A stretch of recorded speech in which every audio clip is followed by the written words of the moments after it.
네, 성도 여러분 안녕하십니까? 어느덧 저랑 같이 공부하신 10계명 읽기가 이제 오늘로써 마지막 시간이 되었습니다. 제 10계명, 10계명의 마지막 계명, 제 10계명을 살펴봄으로써 대단원의 막을 내리겠습니다. 저도 나름대로 이것을 준비하면서 즐겁고 또 행복한 시간이었고요. 여러분들도 어디에서 이 영상을 보시면서 공부하시든지 간에 그런 시간이 됐었기를 간절히 바라봅니다.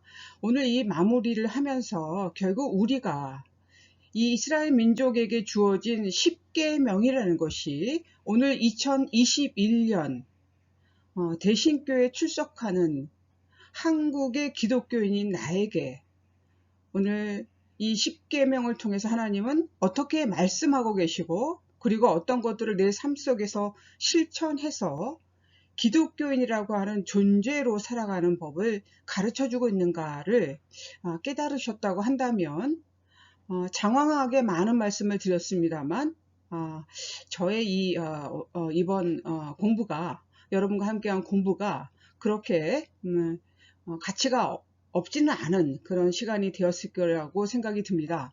그럼 이제 여러분과 함께 제 10계명 시작하도록 하겠습니다. 그래서 제 10계명은 출애굽기와 신명기에 그 말씀이 시작되는데 간판의 내용이 다르죠. 출애굽기는 내 이웃의 집을 탐내지 말라. 그리고 연이어서 내 이웃의 아내를 탐내지 말라는 말씀이 나오는 반면에 신명기에는 그 간판이 이웃의 집이 아니라 내 이웃의 아내를 탐내지 말라라는 말이 먼저 나오고 있고요. 그리고 내 이웃의 집이나 그의 밭이나 그의 남종이나 그의 여종이나 그의 소나 그의 낙이나 내 이웃의 모든 소유를 탐내지 말라라고 하는 말씀으로 이어서 나오고 있습니다.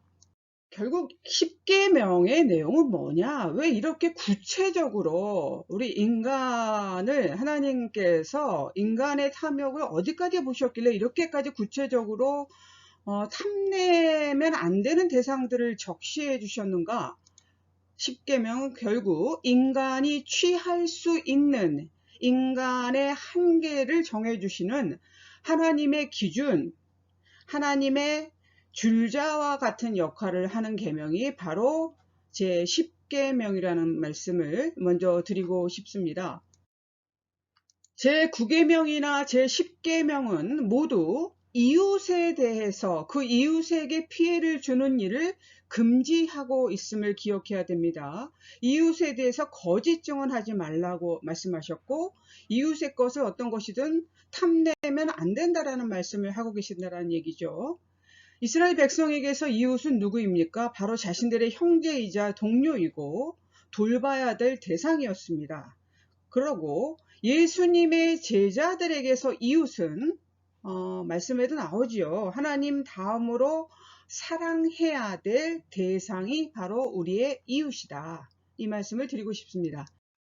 10계명이 하나님에 대한 인간의 바른 태도, 이 10계명의 모두의 말씀을 드렸었습니다. 1에서 4계명과 그리고 인간이 인간에 대해서 취해야 될 옳은 모습, 5에서 10계명을 말씀하고 계시는 하지 말라라고 하는 어떤 소극적인 제한과 금지로 10계명이 하나님의 규례와 계명을 표현하고 있는 반면에 예수님의 새 계명은 여기서 더 나아가서 사랑하고 실천하라고 하는 적극적인 명령으로 이루어지고 있음을 우리가 알고 있습니다.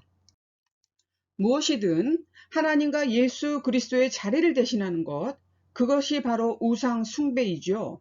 그런데 더욱 나쁜 것은 바로 이웃의 것을 탐낸다는 데 있다는 것입니다. 욕심이, 탐욕이 이웃과의 관계를 흐리게 만들고 결국에는 그것이 하나님과의 관계를 가리게 만들고 만다. 이 말씀을 드리고 싶습니다. 출애굽기에 나오는 이웃의 집을 탐내지 말라, 이웃의 아내를 탐내지 말라라고 하는 계명을 잠시 살펴보면 제8계명이 단지 도둑질하지 말라라고 해서 대상이 좀 모호했지요. 그런데 이 제10계명에서는 도둑질해서는 안 될 뿐만 아니라 아예 욕심을 부려서도 안 되는 대상들을 매우 구체적으로 지적하고 있다는 것입니다. 출애굽기에서는 먼저 이웃의 집을 탐내지 말라라는 제목을 걸었지만 신명기에서는 이웃의 아내를 탐내지 말라라고 하는 제목으로 시작하고 있다는 것이죠. 이렇듯 이스라엘 백성에게서 탐욕스럽게 혹은 욕심을 부려서는 혹은 이웃의 것을 도둑질해서는 안 되는 구체적인 대상들을 다 적시하고 있는데 오늘날 우리 인간의 탐욕의 끝은 어디일까요?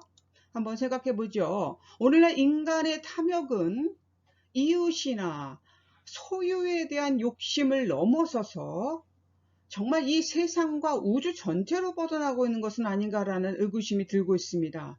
인간의 탐심이 끝이 없습니다. 남보다 많이 쌓아두고 남보다 미리 챙겨두고 남몰래 숨겨두려고 하는 이 탐욕의 굴레를 없애는 길, 어떤 것이 있을까요? 우리 기독교인들에게 그것이 바로 만족과 자족이란 표현으로도 쓸 수 있겠죠. 감사를 배우는 데 있는 것입니다. 빌립보서의 말씀이죠. 나는 어떤 처지에서도 스스로 만족하는 법을 배웠습니다. 디모데전서의 말씀입니다. 자족할 줄 아는 사람에게는 경건은 큰 이득을 줍니다. 결국 우리에게 이 탐욕을 끝낼 수 있는 해답은, 해결의 실마리는 만족과 감사를 배우는 데 있다. 결국 이 제10계명은 인간의 한계를 정해주시는 하나님의 기준이란 말씀을 아까도 드렸습니다.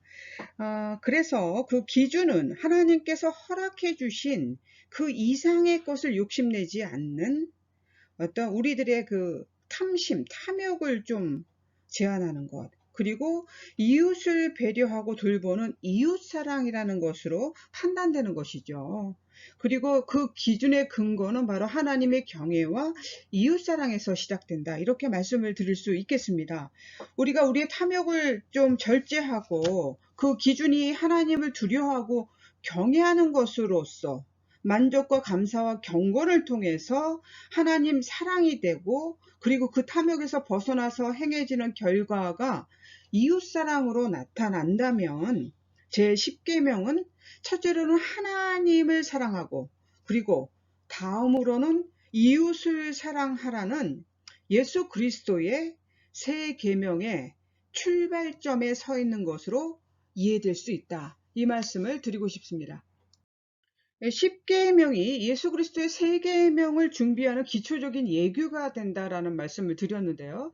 한번 간단하게 이렇게 딱 도식적으로 말씀드릴 수는 없겠지만 10계명과 예수 그리스도의 새 계명의 차이점들을 한번 이렇게 살펴보죠. 10계명은 모세를 통해서, 모세라고 하는 민족의 지도자를 통해서 이스라엘 민족에게 주어진 말씀이고, 하지 말라라고 하는 부정적인 금지 명령으로 어떤 소극적인 계명의 준수를 얘기하고 있고요. 사회 공동체적인 약속을 규정하고 있고, 하나님과 이웃에 대한 예의에 대해서, 매너에 대해서 얘기하고 있다면, 예수 그리스도의 새 계명은 예수님을 통해서 모든 인류에게 주어진 계명이 되겠고, 하라고 하는 보다 적극적인 실천 명령이 되겠다.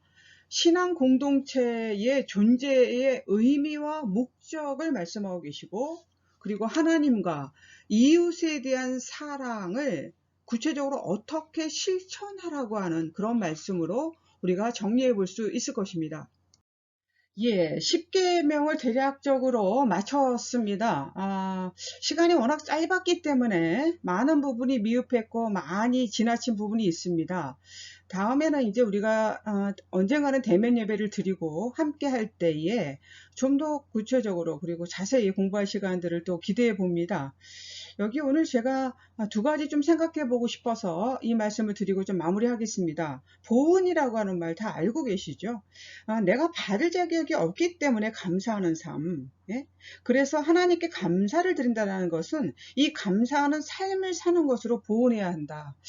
사실 이 십계명의 본질 중에 하나가 하나님께서 우리 인간이 가진 탐욕을 너무나 우려하셨기 때문에 하나님의 기준을 정해 놓으셨다라는 말씀을 드렸잖아요.